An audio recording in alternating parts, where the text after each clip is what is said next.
Nous sommes en octobre 2004. Un gamin de 17 ans entre pour la première fois sur la pelouse du Camp Nou. Son nom, Lionel Messi. On parle d'un prodige. Personne ne l'avait jamais vu avant qu'il apparaisse au Camp Nou. Mais personne n'est vraiment sûr. Il a l'air trop frêle, trop petit. Pendant un match, il a pris un coup. Il est reparti en ambulance.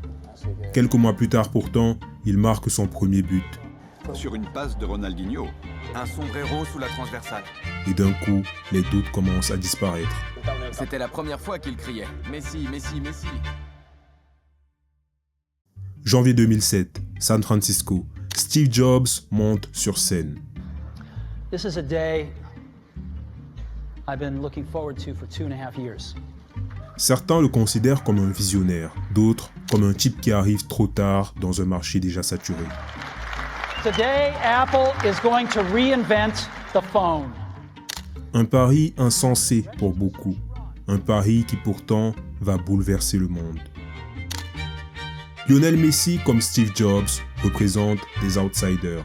Des gens qu'on pensait trop petits, trop naïfs, trop fragiles et qui ont fini par devenir des géants.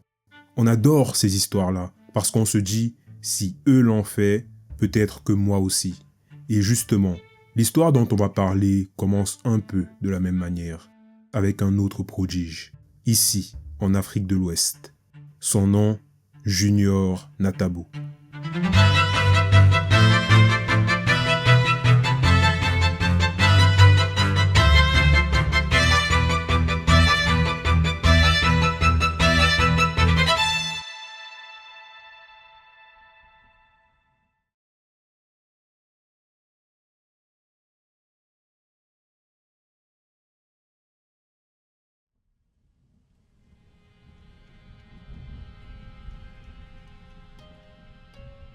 Notre histoire commence en juillet 2003 à Cotonou. Dans un quartier modeste de la capitale économique du Bénin, un enfant vient au monde. Il s'appellera Junior. Son père, lui, ne le verra jamais.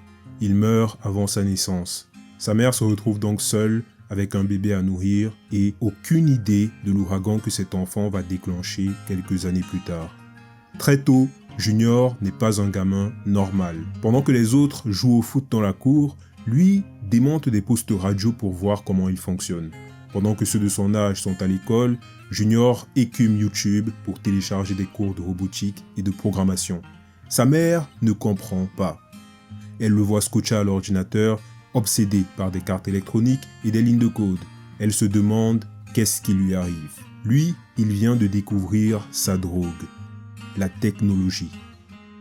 Il se forme seul, pas de prof, pas de labo, pas d'école d'ingénieur, juste une connexion bancale, un vieil ordinateur et la volonté déraisonnable d'un gamin de 10 ans qui se dit qu'il peut apprendre comme les autres même s'il ne vit pas à Boston ou à Paris. Et finalement, à 14 ans, il a une idée qui va changer sa vie.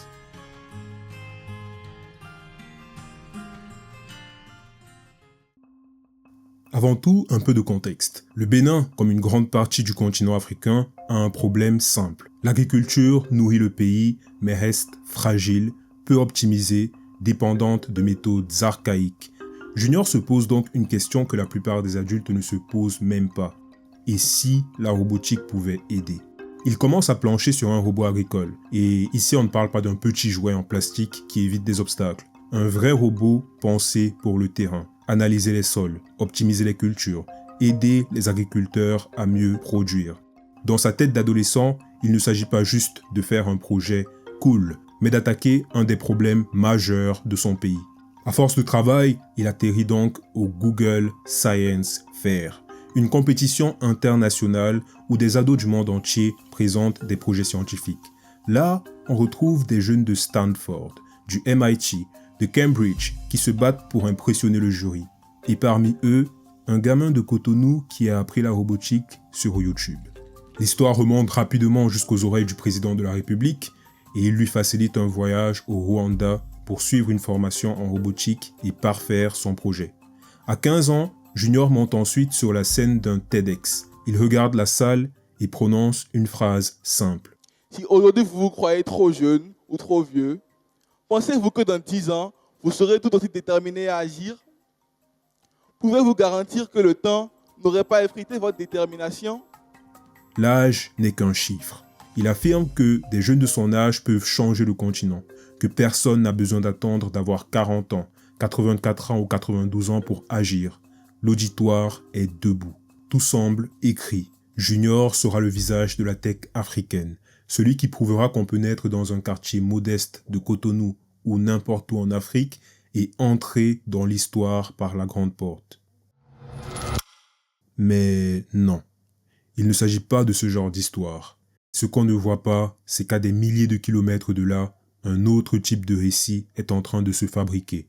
Et que ce récit-là, celui des Lamborghini sur Instagram, des Rolex, de Dubaï et des formations miracles, va bientôt croiser sa route.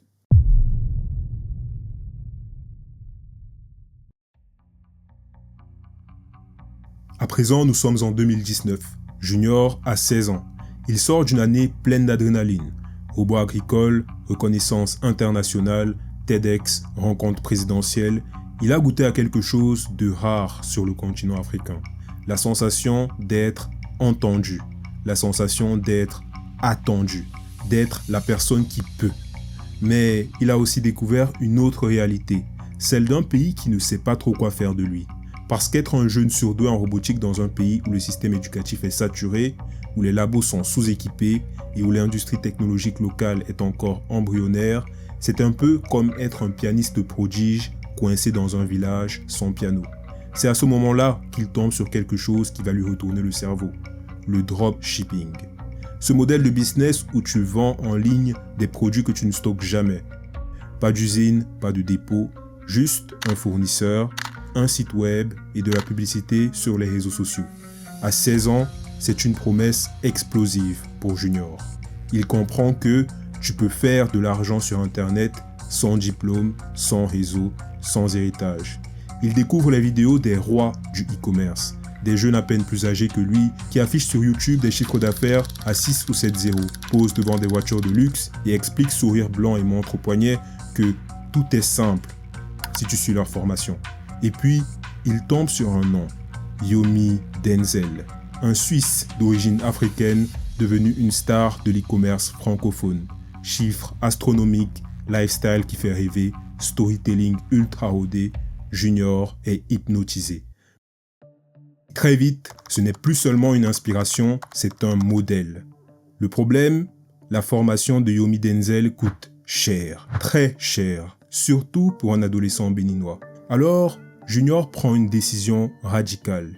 Il demande à sa mère de réallouer l'argent qui était prévu pour ses études supérieures, afin d'acheter une formation en dropshipping. On ne sait pas comment il s'y prend pour la convaincre, mais il y arrive. Et à ce moment précis, Junior ne se définit plus seulement comme le gamin qui fait des robots, il devient entrepreneur en e-commerce. Une fois enfermé dans l'univers du e-commerce, Junior fait ce qu'il a toujours fait. Il s'obsède.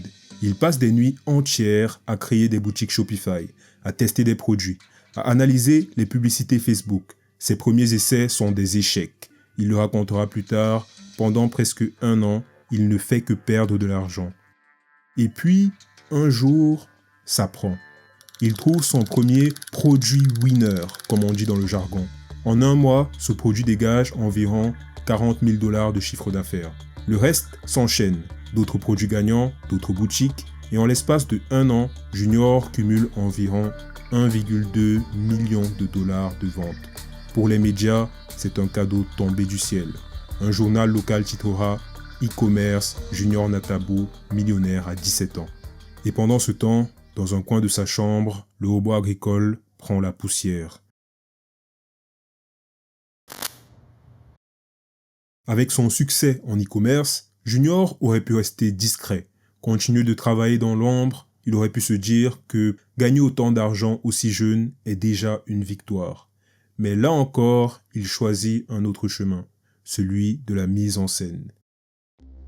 Il commence à construire méthodiquement ce qu'on pourrait appeler sa légende personnelle. Facebook, Instagram, YouTube, Junior est partout. Son message est simple, je suis devenu millionnaire à 17 ans grâce à l'e-commerce. Sauf que Junior ne se contente pas d'énoncer un fait. Il maîtrise instinctivement le storytelling. Il raconte son histoire comme un roman. L'enfance modeste, le père absent, les nuits passées à regarder des tutos, le robot agricole et le président, puis enfin, la bascule vers le e-commerce, les premiers résultats, le million. Il ponctue ses récits de maximes sur le courage, la discipline, la santé mentale, la productivité. Il ne parle plus seulement de Shopify, il parle de mindset, de vision, de liberté financière. Ce n'est plus juste un vendeur en ligne, c'est un modèle. Et les médias n'attendent pas pour reprendre cette image. Un reportage de chaîne Business le présente comme un exemple pour la jeunesse africaine. C'est donc comme ça qu'en 2021, fort de son expérience, Junior franchit un nouveau cap. Il lance son propre programme de formation en e-commerce, e-com Elite. Sur le papier, l'idée est séduisante, presque noble. Les formations en e-commerce dominantes sont pensées pour des Européens, avec des cartes bancaires internationales, des accès à PayPal ou à Stripe, des banques en ligne. Les jeunes d'Afrique francophone, eux, galèrent avec des restrictions, des moyens de paiement limités et une absence d'infrastructure. Junior arrive avec un discours calibré. Les formations existantes ne prennent pas en compte nos réalités. Moi, je vais vous montrer comment réussir depuis l'Afrique, malgré les obstacles. Il développe un véritable écosystème autour de ces formations. Live Facebook régulier, masterclass gratuite pour attirer du monde, sessions privilèges pour ceux qui veulent aller plus loin, communauté Telegram ou WhatsApp et bien sûr des formations premium vendues plusieurs centaines, voire milliers d'euros. Sur ces lives, Junior joue le showman. Il danse, plaisante, lance des phrases provocatrices, applique à la lettre le manuel du marketing émotionnel, créer un sentiment de proximité, faire rire, inspirer et finalement glisser l'offre. Pendant 2 ans, la machine tourne à plein régime. Junior affirme avoir formé plus de 5000 élèves. Ses réseaux sociaux explosent durant cette période. Ses vidéos de storytelling alimentent le désir. Les témoignages d'élèves satisfaits, triés sur le volet bien sûr, renforcent sa crédibilité. À ce moment-là, il ne vend pas seulement des cours, il vend une porte de sortie de la précarité. Et c'est précisément là que les fissures commencent à apparaître. Février 2022. Sur Facebook, un développeur béninois balance une bombe. Plusieurs articles qui présentent Junior comme un prodige seraient en réalité des publi-reportages payés plusieurs milliers d'euros. La même semaine, un autre internaute publie des captures d'écran, des messages et des preuves selon lesquelles les formations de Junior seraient surtout du recyclage de contenus occidentaux. Les accusations d'arnaque se multiplient. On parle de promesses exagérées, de résultats survendus, de support client fantôme. Les mots sont durs. Escroquerie, vendeur de rêves, manipulation. Junior, lui, choisit le silence, au moins pendant quelques jours. Puis, il revient en live Facebook. Il danse, plaisante, puis lâche une phrase qui fera couler beaucoup d'encre. Si une télé ou un média veut que je vienne répondre à vos questions, c'est simple. Vous me versez 10 millions et j'arrive. Difficile de savoir s'il s'agit d'une provocation, d'un coup de communication ou d'une manière de montrer qu'il ne se sent pas menacé. Mais pour beaucoup, le message est clair. Junior ne se sent redevable envers personne. Décembre 2024. Un activiste surnommé le révolutionnaire de TikTok organise un live hors norme. L'objectif est simple, confronter directement Junior aux accusations d'arnaque qui circulent depuis des mois. Près de 9000 personnes se connectent et le live devient en quelques minutes un tribunal populaire. Junior fait face à des dizaines de commentaires, de messages vocaux, d'interventions, des anciens élèves qui se plaignent d'avoir reçu des formations incomplètes et d'autres qui expliquent avoir été laissés sans réponse après leur paiement.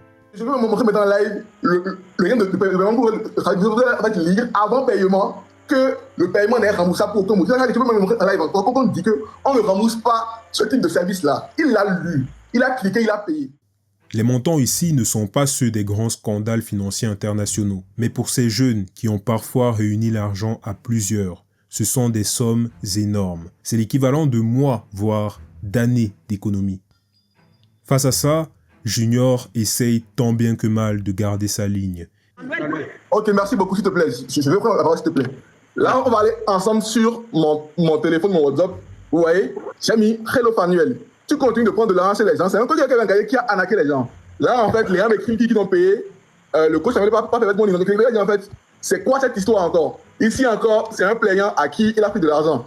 Voilà, hein, son nom est là. J'ai encore mis, et quand tu finis de prendre leur argent, tu supprimes les vidéos sur Telegram. Qu'est-ce que ça veut dire? C'est un peu pour pouvoir en fait, lui dire, bah, arrête d'arnaquer les gens. Il a fait un de 5 minutes pour expliquer, bon, ça qu'elle est menée en fait. Et c'est là que mon déo l'a viré parce que en fait, il arnaque les gens que moi je lui confie en fait à gérer. Donc là, j'ai les preuves bien claires par rapport à tout ce qu'il a fait. Donc quelqu'un avec qui arnaque les gens en mon nom et qui me crée des problèmes et que je vis et qui maintenant va parler de moi négativement, voilà quoi, je comprends ce qu'il veut dire, mais en fait, dans les faits, il a arnaqué beaucoup de gens alors que Mais la pression est trop forte. En direct, cerné par des témoignages qui s'enchaînent, il finit par faire une promesse. Il mettra en place, dès le lendemain, un système de support pour rembourser les personnes insatisfaites. Pour comprendre pourquoi cette histoire fait aussi mal, il faut mesurer ce que représentait Junior au départ. Ce n'était pas juste un jeune qui réussit. À 14 ans, Junior ne vendait pas du rêve. Il le construisait littéralement avec ses actions. Mais soyons honnêtes, 2 minutes. Beaucoup d'entre nous, à la place de Junior, auraient probablement fait les mêmes choix. Quand l'argent commence à entrer, et vite, qui a envie de revenir à des années d'études, de recherche, de prototypage qui ne marchent pas? De dossiers d'aide publique qui bien souvent finissent par se perdre dans nos administrations africaines. Et c'est là que tout le drame se joue. Au lieu de devenir un créateur de valeur réelle, Junior, comme beaucoup de jeunes aujourd'hui, est devenu un multiplicateur de valeurs perçues. Ce récit ne cherche donc nullement à accabler Junior. Il met plutôt en lumière une réalité plus large et plus préoccupante, celle d'une société africaine qui, bien loin des idéaux de fraternité et de solidarité qui devraient la porter, s'enfonce peu à peu dans l'égoïsme, l'individualisme et la résignation.